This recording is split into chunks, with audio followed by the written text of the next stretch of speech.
on to the 54th. I'm Garrett Brown. And I'm Preston Brown. Today, we'd like to introduce you to a person of history and someone quite notable for the Peace Country, but Preston and I never had the chance to meet and also didn't know a lot about until we started digging more into the Peace Country. But this is Dr. Mary Percy Jackson. That's right. And Dr. Jackson, she was actually born in England, in the UK, in a town called Dudley, which I didn't know, but I guess it's just a little bit outside of Birmingham City. Yep. She was born in 1905. That means that she grew up during the First World War when food and things were in short supply. And she noted that there wasn't enough food available for girls like her to have cooking lessons when she was at school.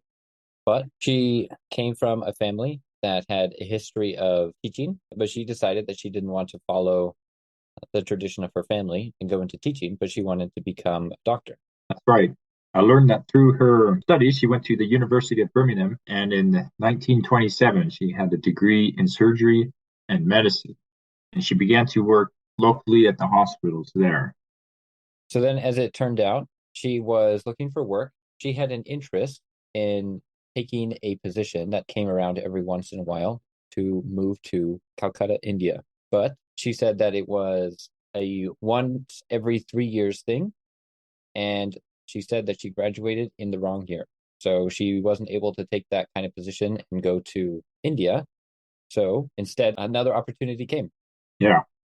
So I have a note here from a letter that was in one of the journals or papers of her day, titled on the 23rd of February, 1929. And it says, strong, energetic medical women with postgraduate experience in midwifery, wanted for country work in Western Canada under the provincial government, Department of Health. For Dr. Jackson, that seemed like a very good option to pursue, even though it was not India. It was another Commonwealth country that had a lot of opportunities for her. So she inquired for further information from the correspondent that she found in the letter, and a reply said that, quote, the ability to ride a saddle horse would be a great advantage. So from the letter, she knew right that she was going to Western Canada, but she really had no comprehension of what life was going to be like or where she was going to be posted for sure. So she took the position. She actually thought to herself, like many people who moved to the Peace Country, that she was going to move there for work and she was going to stay for only a year or two. Right? That's common experience for people in the Peace Country. You're going to move for work, stay for a year or two, and then you end up staying for the rest of your life. Yes, that is exactly what happened with Mary Percy Jackson. So her trip to Alberta was the late 1920s, so it was not as convenient as an airplane. It took her a week to travel from Southampton to Quebec City on the RMS Empress of Scotland, and it was another week by train from Quebec City to Edmonton. After she was introduced to her job by the Minister of Health, the Honorable George Hoadley, and some brief job training, she traveled by train to Peace River Town. Yes, and for those of you who don't know, Peace River Town is 480 kilometers northwest of Edmonton City. But Dr. Jackson was not posted in Peace River. She was posted in a community that was called then Battle River, which is now in the area of Manning, Alberta, which is another almost 100 kilometers northwest of Peace River. Yeah, she didn't have any medical colleagues closer than Peace River or Fort Vermilion, but she thrived in her new position. She was unworried by the isolation of her location, and she wrote, I've got the whole valley to myself. There's not a light to be seen. There's something overpowering about the size of Canada. Much of what we know about the life of Dr. Jackson comes from her biography, but also because for the first couple of years, she consistently wrote letters back to her family detailing what life was like and recounting some of her adventures. Though at the time there were only 8 deliveries of posts a year, once a month when the river wasn't frozen. Thankfully, Canada Post is much better than that today. But these letters were later compiled into a book titled Suitable for the Wild. Janice Dicken McGuinness' introduction provides a detailed discussion of Mary Percy Jackson's life and an assessment of the value of her letters in terms of the historiography of women, of medicine, and of the North. And so this is an excerpt From Suitable of the Wilds, from a letter dated 29 of August, 1929. I did over 150 miles on horseback last week. Really, one needs the strength of an Amazon for this job. If ever there is much sickness about, I shall need help. There's hardly any illness about just now. I've been seeing mainly accidents and oddments. I've seen 5 fractures in 5 weeks. The one that has taken up so much time is a girl of 7 who lives 10 miles north of here. She broke her arm, also dislocated her elbow. A beastly mess. Her little brother, aged 12, came to fetch me. I think that he is the bravest kid I've ever met. He had to ride over 15 miles after dark and ford 2 rivers and came through a wood which he had seen bear tracks to get me. He arrives here at 1 a.m. We started back at 2 a.m. and I didn't get there till 5:45 a.m. As his horse went lame, she'd done over 40 miles that day, and the fatherly way he looked after me was delightful. But it was bitterly cold. We had our first frost that night, and he wasn't very warmly clad, and he must have been nearly done in when we got there. He insisted that he wasn't tired, though. And that closes the excerpt from the book, Suitable for the Wild. I can't imagine that kind of living. We had some experience on, riding a horse to get places when we'd visit our granddad on the ranch, but as the only mode of transportation, that's a lot.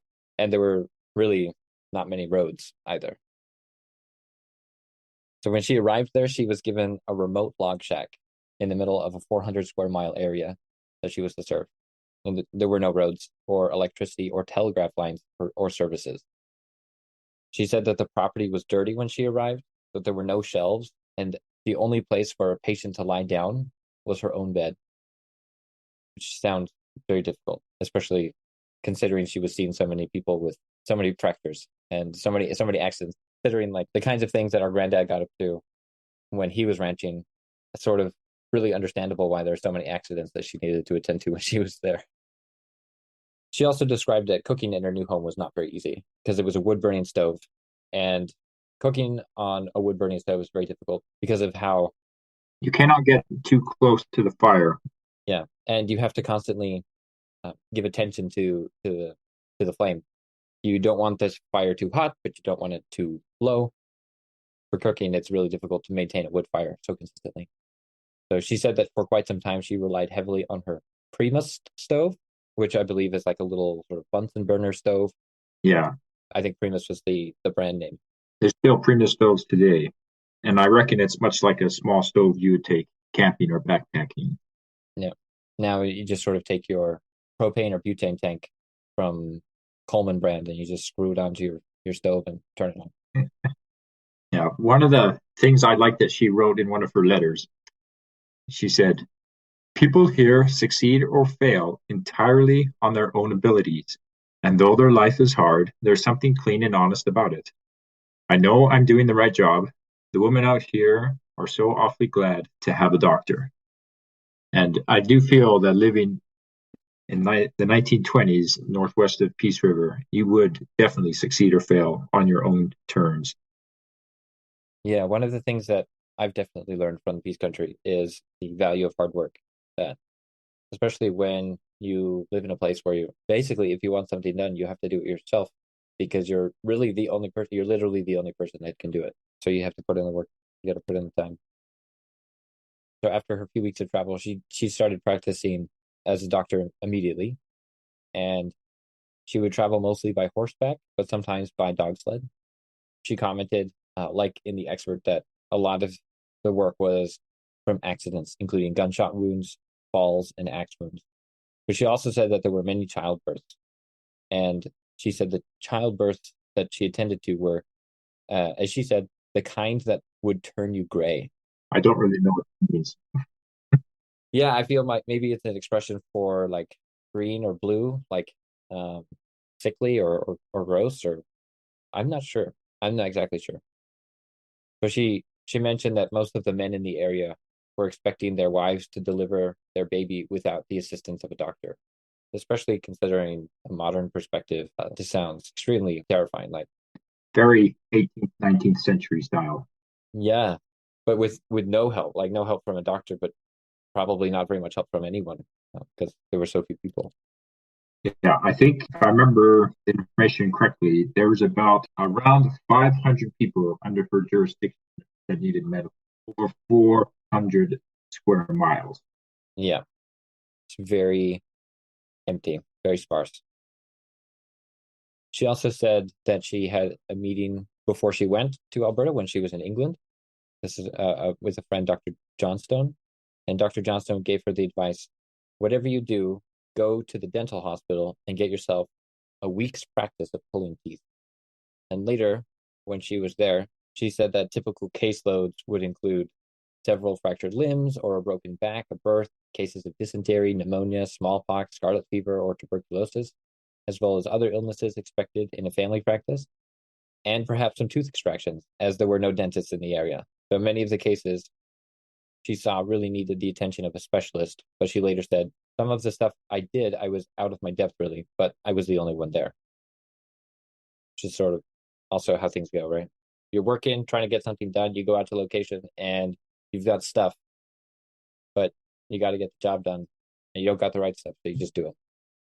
Yeah, especially if someone's health is in dire need. Yeah. If you don't do it, you know this person is in serious trouble, if not fatal. Yeah. I think it'd be very difficult to be thrown into like that type of senior management because you're the only person in that field, in your field, in the Yeah. area. Yeah. I have another excerpt from one of her letters. She wrote in the spring of 1930, arriving home at midnight after a house call. Dr. Percy was met by a husband asking to see his pregnant wife. After 32 kilometers of riding through swollen rivers and galloping for the last 3 kilometers, they found the wife without a pulse. Dr. Percy stabilized the mother, who was hemorrhaging, and delivered the baby and stayed 14 hours to ensure that the mother's bleeding stopped.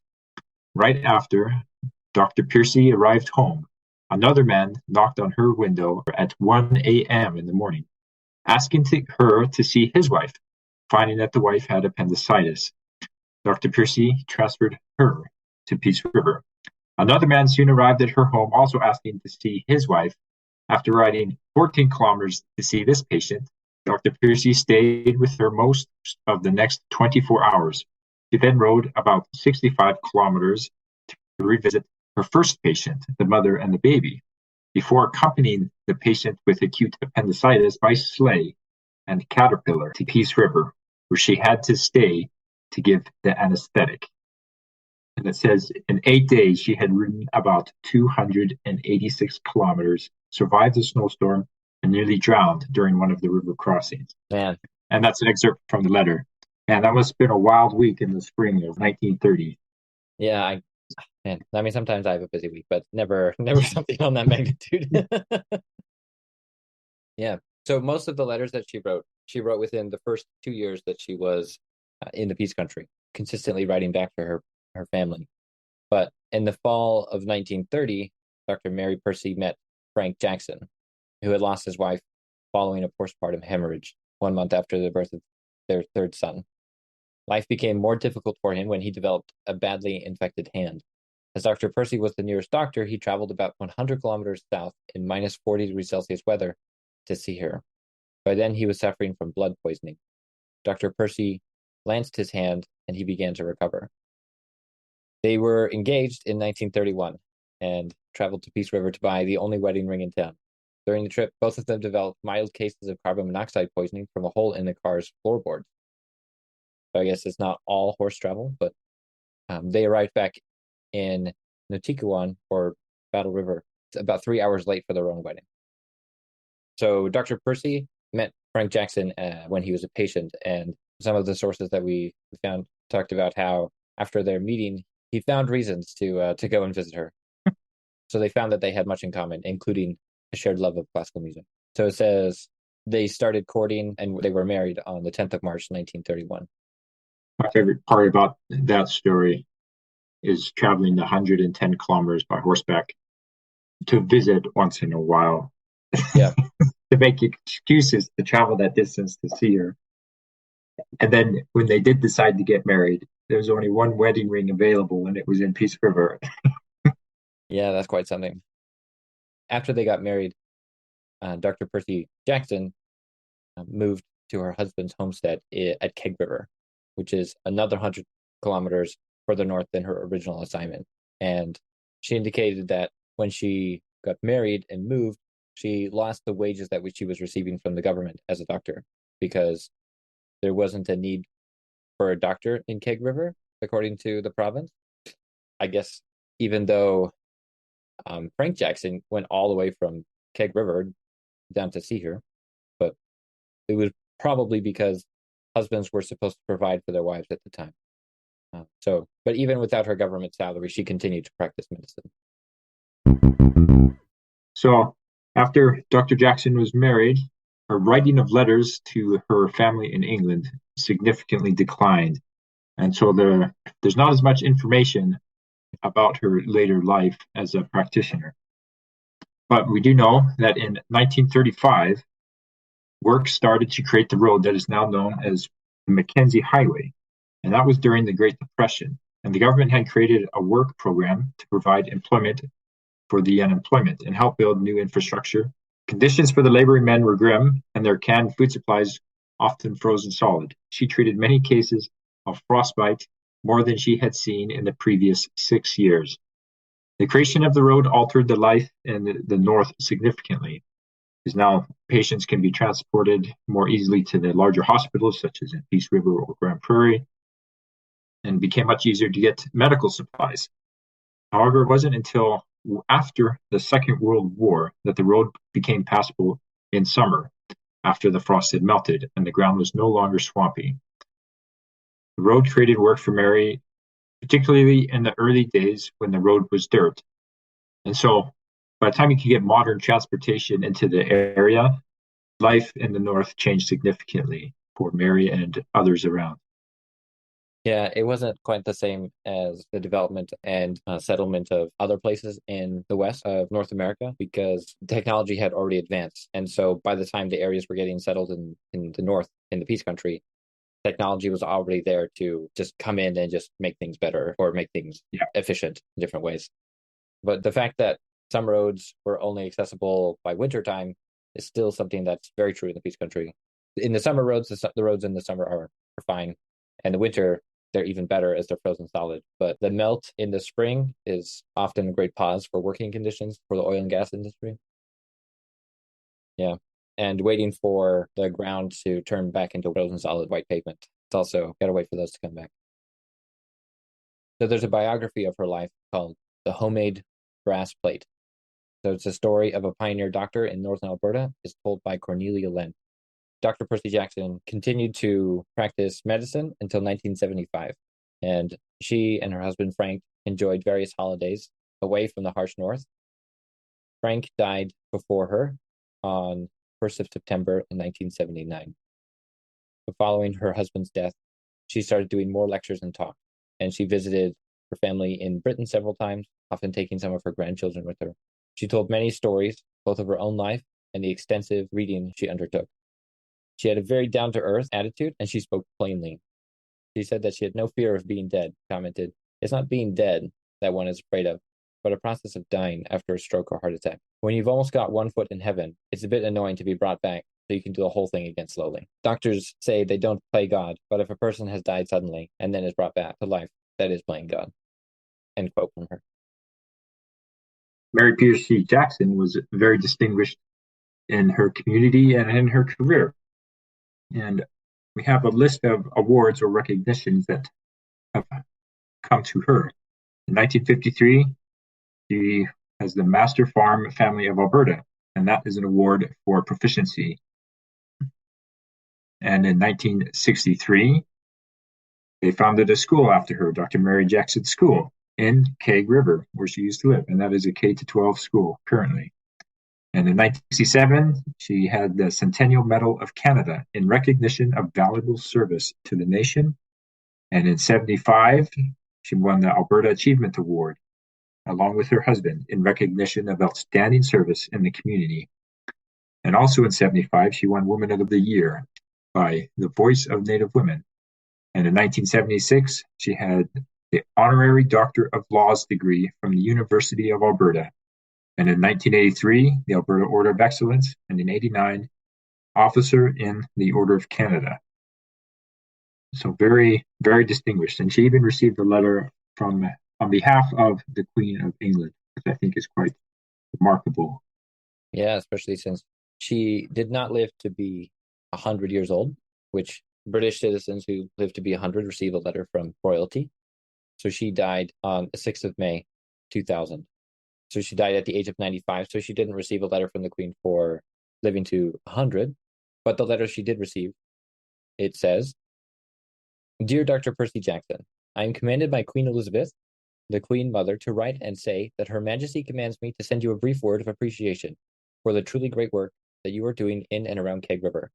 I am to explain that Queen Elizabeth reads the magazine of the Fellowship of the Maple Leaf, and Her Majesty was deeply impressed to read of your great work, to alleviate suffering and to bring comfort to those who live in such isolated and often almost intolerably difficult surroundings. Queen Elizabeth knows full well that such work cannot be carried out without real courage and real self-sacrifice. And I am to finish this short letter by saying how much Her Majesty hopes that you may go from strength to strength in your great undertaking. Yours sincerely, Catherine Seymour." Thus dated the 28th of July, 1955. So as we mentioned, there is a biography of her life. And while we don't have the book, there were a couple of reviews that we wanted to share with you about the book. The first review says, "Why or why does everyone in Canada not know about this amazing woman? This is the memoir of Mary Percy Jackson, a British doctor who arrived in northern Alberta in 1929. And that area of the province had not even been mapped yet. She proceeded not only to have the most incredible personal adventures, but single-handedly rescued many residents in her northern community of Keg River, 700 kilometers north of Edmonton, from the ravages of tuberculosis, rabies, and other horrendous disease and injuries. She writes about her jaw-dropping exploits in a modest, matter-of-fact way. Dr. Jackson went on to receive many awards, including the Order of Canada. Yet, the vast majority of people have never heard of her. What a shame." And another review says, "A fantastic memoir of the early days in northern Alberta.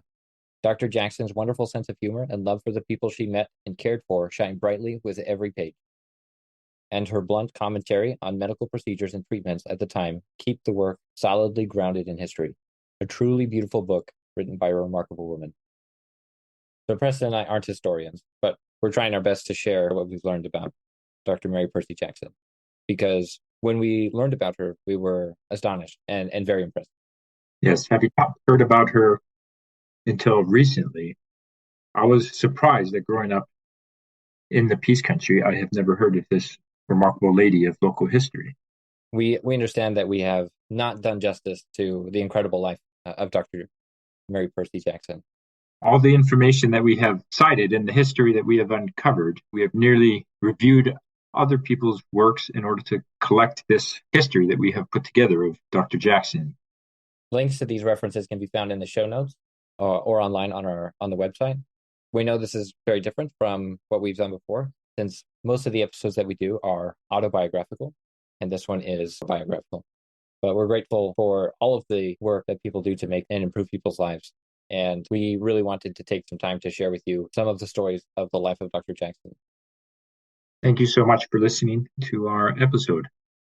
If you have questions or comments, or if you have a story to share, then feel free to write us and email us at lifenorthofthe54th@gmail.com. Or if you know of other people that you would like us to talk about or interview, please let us know. We will be glad to hear from you. Preston, thank you for taking the time with me and for being the one to introduce me to Dr. Jackson. Really appreciate it. Of course, we're all on the same team. Yeah. Thanks, Preston. I'll see you around. Yes. See you next time, Garett.